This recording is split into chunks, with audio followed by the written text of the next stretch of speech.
guys? It's Junior here from JAMMIN Designs, and today I got a quick video for you guys. So I'm going to try to make it quick. I got stuff to do and you guys got stuff to do, so I'll try to make it as quick as possible.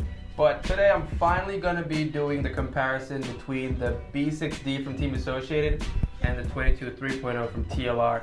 A lot of you guys wanted to see this video done, but I just haven't gotten around to it, or thought I didn't have enough information. But now I feel like it's a good enough time, because I'm going to be parting my ways with one of these cars tonight.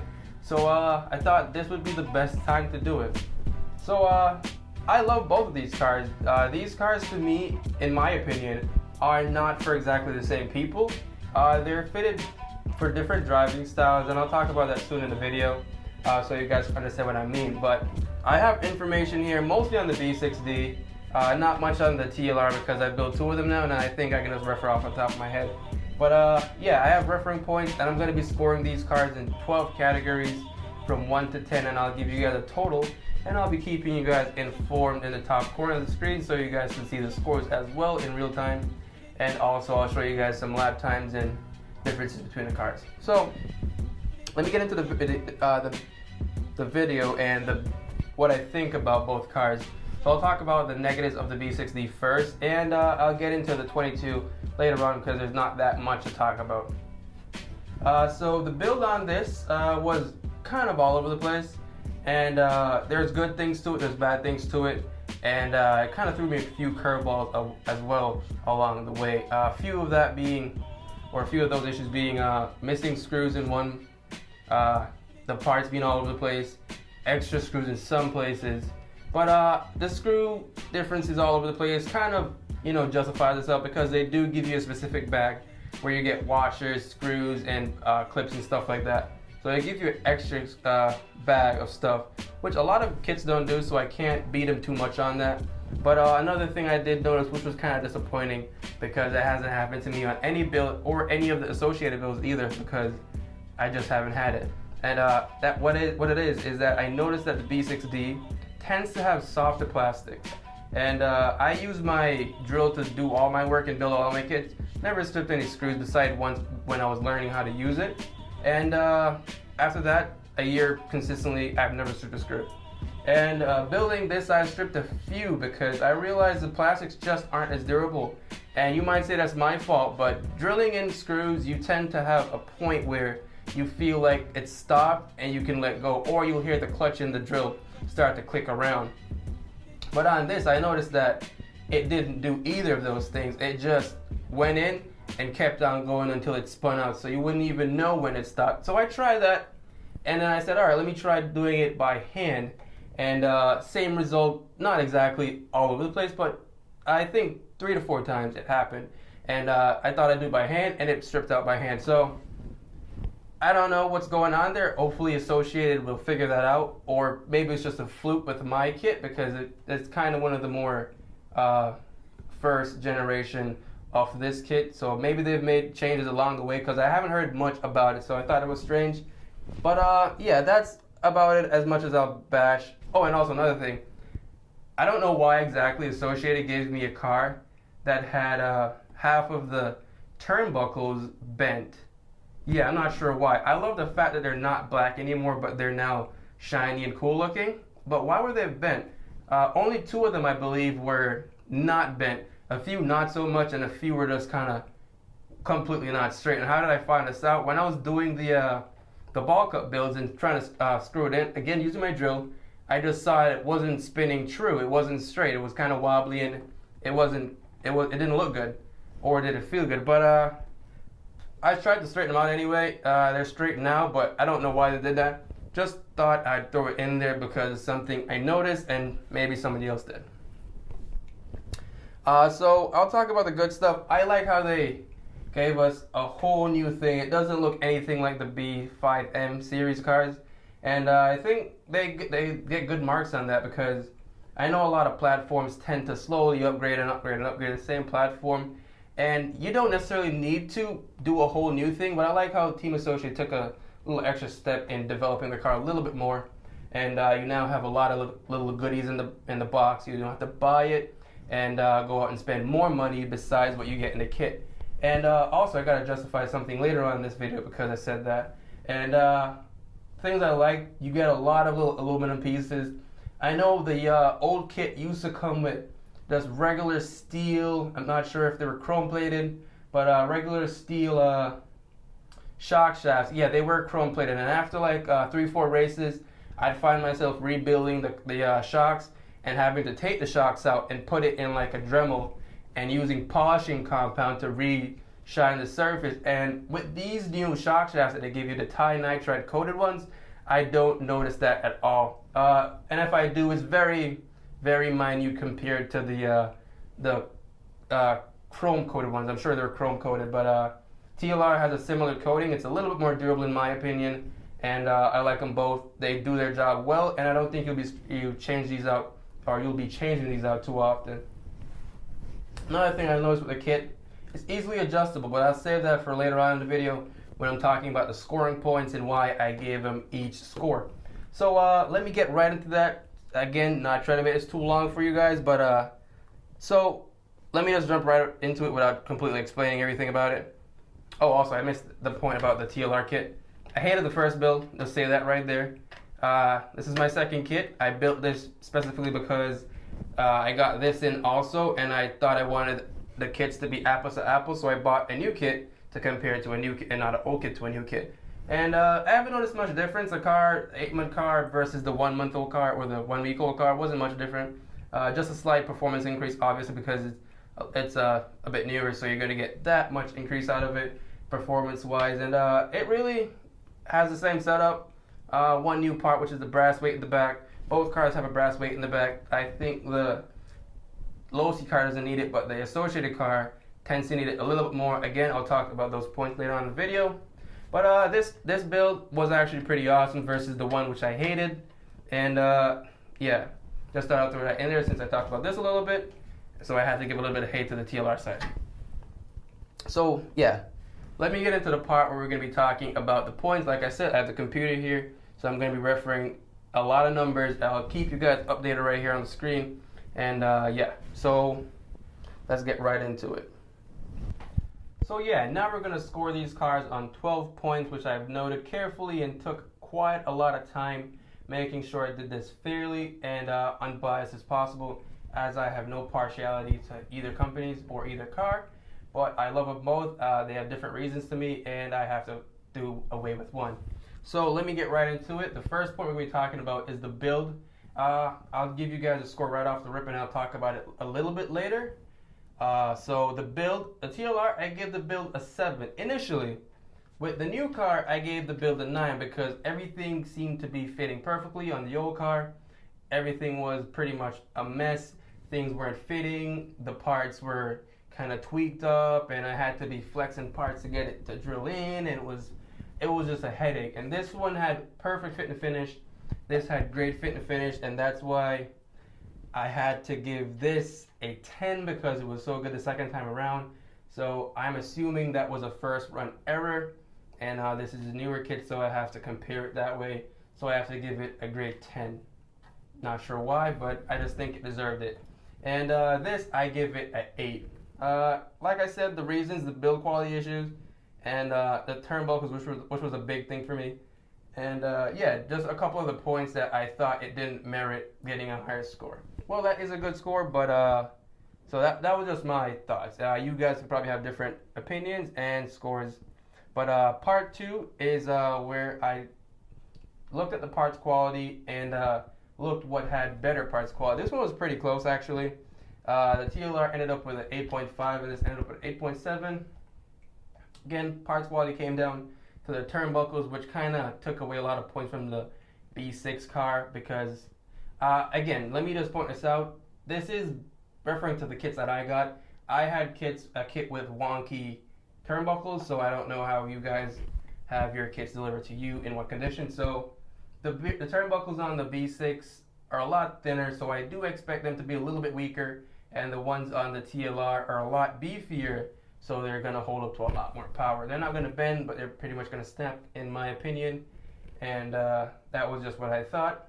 Another thing is that I found out that the bulkhead broke a little bit easy, but I gave TLR a similar point discount, or, you know, I know the TLR and gave them, or took away points from TLR also because they had a similar plastic brake issue up in the front end. The B6 broke a bulkhead and the TLR ripped out the front camera block. So I took away points from it and I took away points from this, but this just has a little bit more issues that I've noticed. Part 3, fit and finish.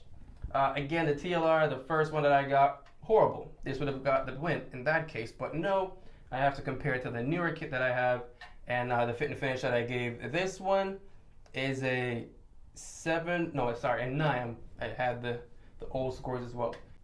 The fit and finish on this is an 8.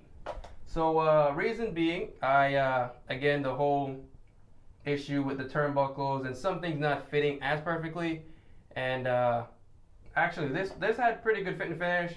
Some things, like I think one issue was where something I had to flex for it to fit and thread in, and another fit and finish flaw was with the B6D, that a few of the screws stripped out and I had to replace parts to make sure everything was okay. On this, I gave it the 9 because very few things I found on this. The old kit got a 7.7, so just bear that in mind, that if I did have the old kit, that would have been the score. 4, ease to work on. Both of these cars are easy to work on. All these kits these days have evolved in a way that they're not super difficult to work on. You don't need 1,000 tools. You probably just need yourself a set of hexes and a couple of socket wrenches and probably a drill, and that makes it even easier. And you're all good to go. Both kits are relatively the same build-up, same tools you need to work on them. I do have to take a little bit from the TLR because they do have a shock release design that's a little bit annoying to me. But if you look right here, you will see that the TLR, say you want to move the top part on the TLR car, it's easier to move, but on the top part of the B6D, you'll see that you have to remove this nut, then remove this blue anodized part, then you have to back the screw out, then move it. The TLR is just an easier swap up top, but the TLR gets minus points because the bottom right here, to fit this little part in, it has to be so flush that there can be no space for error. So it takes quite a while. So if you're in a bind and you have 2 minutes until your race starts, you're going to be in some trouble. With the B6D, no such thing. It falls right in, no issue. So for that reason, I give the B6 a little higher score. The TLR ends up at 8.5 and the B6 ends up with a 8.7. The body design. The body design is subjectable, and for this reason, I couldn't be leaning either way because a lot of people think one is better than the other and the other one's better than the other. So I decided to be a little bit unbiased, but in my honest opinion, they did get the same score of an 8.6 and an 8.6 because both kits look modern. These days, everybody wants to run a cab forward body, and I love the fact that TLR, coming from the 2.0, they had a god ugly body that I just hated and would never put on my car. And with this kit, I actually prefer this more than all the other bodies out on the aftermarket circuit. And this also has a pretty cool body, close to the S2. If it wasn't the S2 I'd get, I probably wouldn't get anything besides the stock body, because the guys over at J Concept did a great job in designing this body. TLR guys did a great job in designing this body as well. People do say that this resembles a little bit more of a boxier design. I don't mind it, I actually love it. So that's just my preference, but both cars got an even 8.6.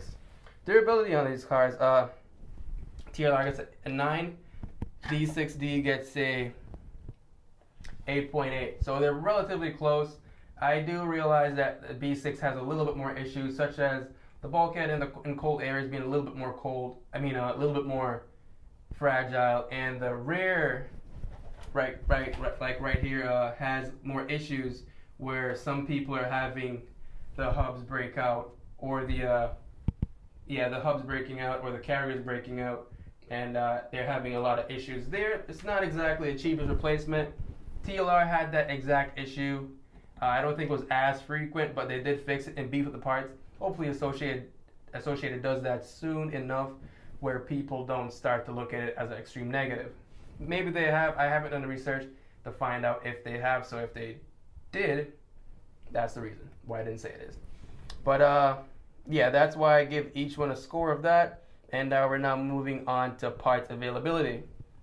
I have to be honest, Team Associated does their work on the parts availability part, because everywhere you go, every hobby shop, more times than any, you'll find that Team Associated has just that much more parts than TLR, and for that reason I get a TLR 9.6 and the Associated gets a 9.8. Almost a perfect 10, because nothing's perfect, because you're gonna always have that one little niche part that you can find on the wall. And moving on, we have parts pricing.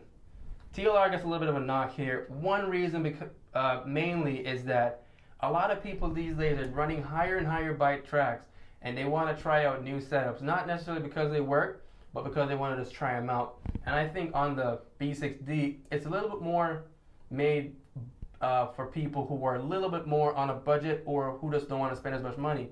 And if you're an associated guy, this is probably better for you, obviously, because you're an associate guy for a reason. But I feel that TLR could do a little bit better with the budget-minded racers as well, because not everybody has an infinite budget to go out and spend $1,000. For example, if you want to change the transmission in this to a dirt lay-down transmission, you're going to be forking up a lot more money versus if you buy a AE car and want to do a similar thing to it.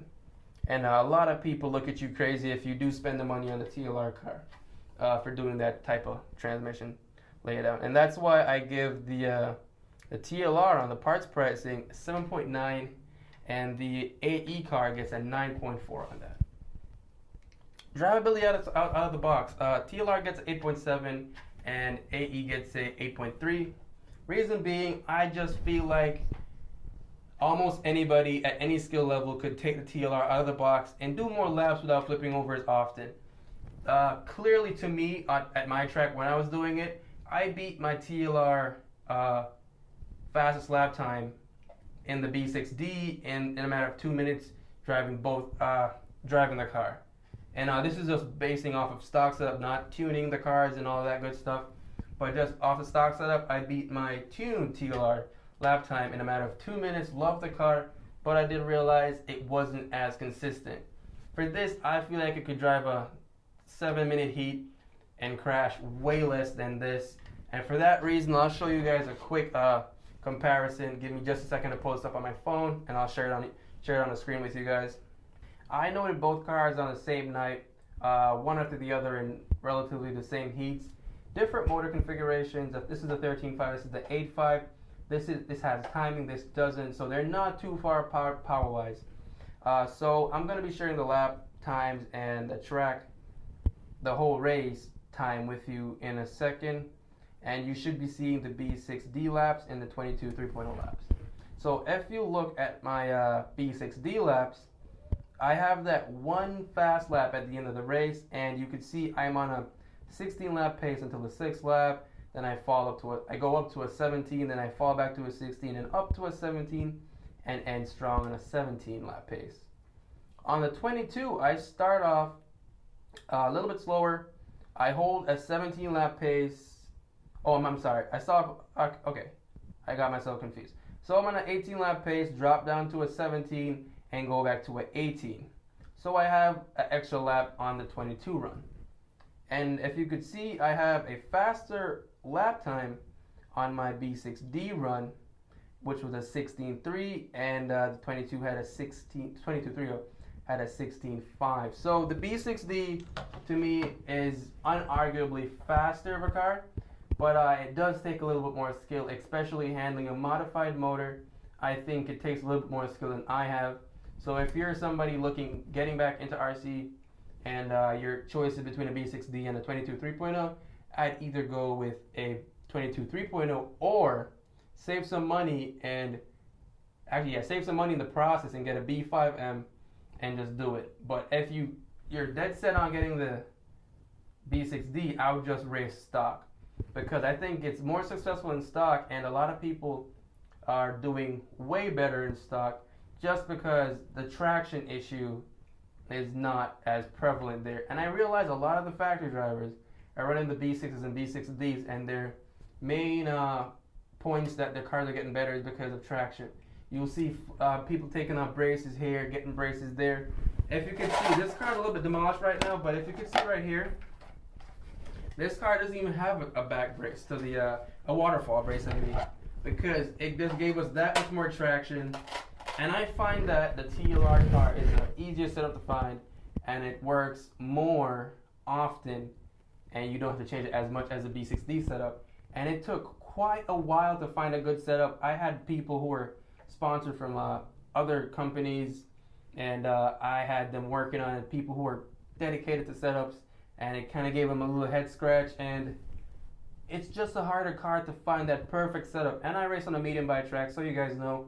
So if you guys are finding it easier anywhere than I am, that's probably the reason. I'm on a medium bike track, so traction is key, and traction is somehow an issue with this car as it is.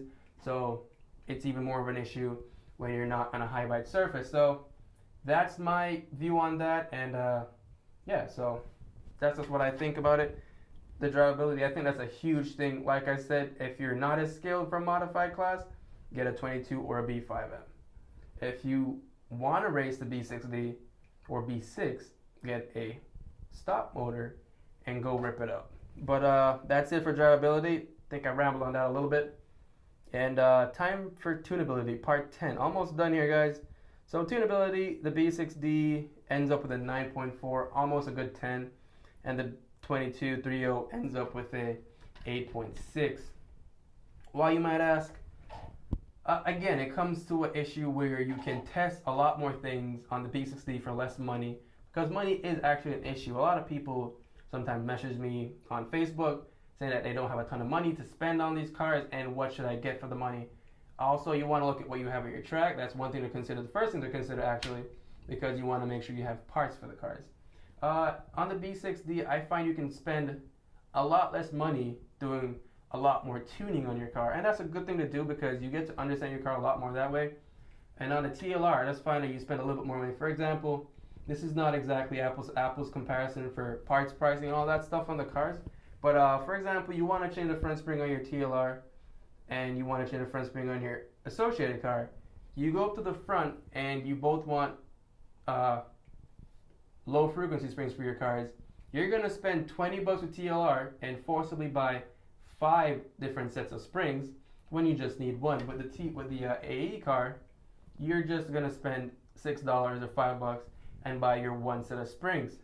And actually, I'm running TLR AE springs on the front of my TLR car, so that just goes to show I didn't want to spend an extra $20 because I used my other ping springs for my low frequency set that I already bought front and rear for $40. So I didn't want to buy another set to have repetitive springs, so I just bought a AE white spring up front, which is what a lot of the guys are using anyway. So that's just another thing I wanted to point out for you guys, and that's why I gave them their scoring in the way I did.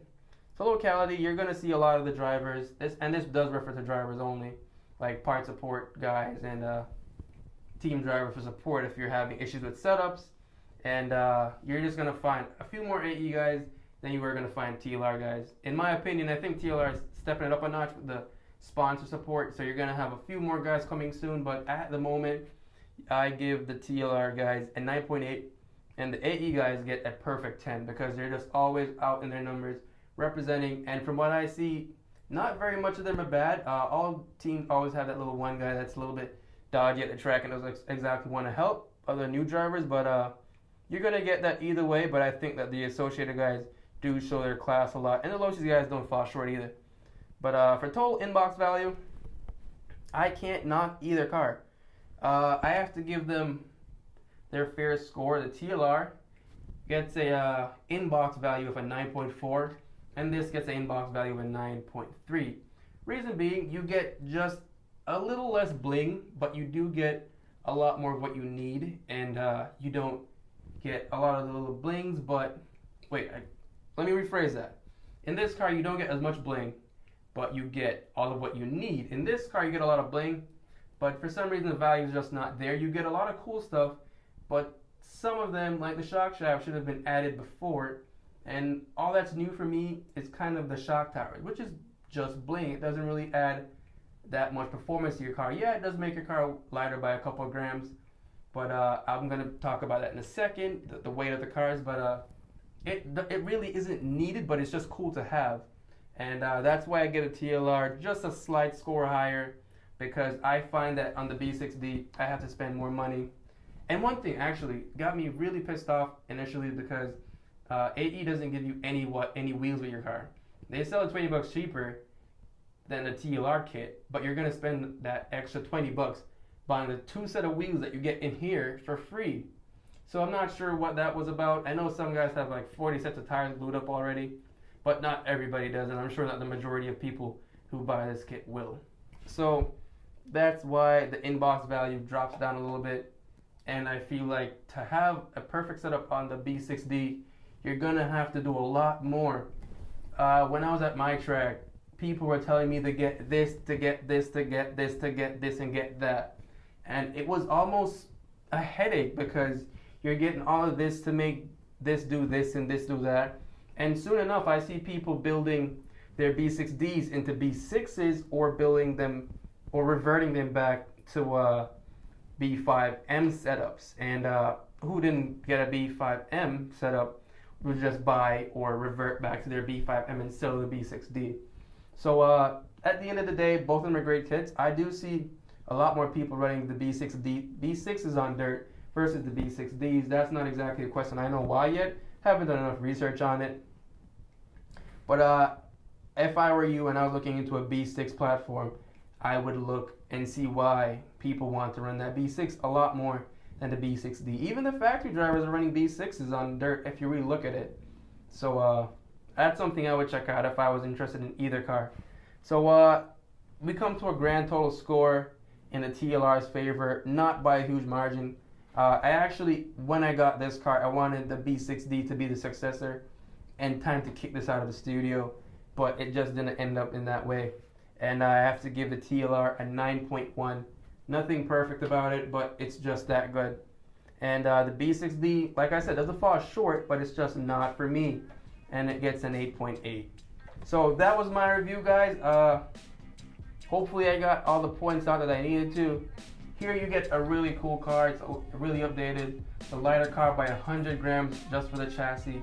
Well, not for the chassis, but for the most part, you get 100 grams off in this car.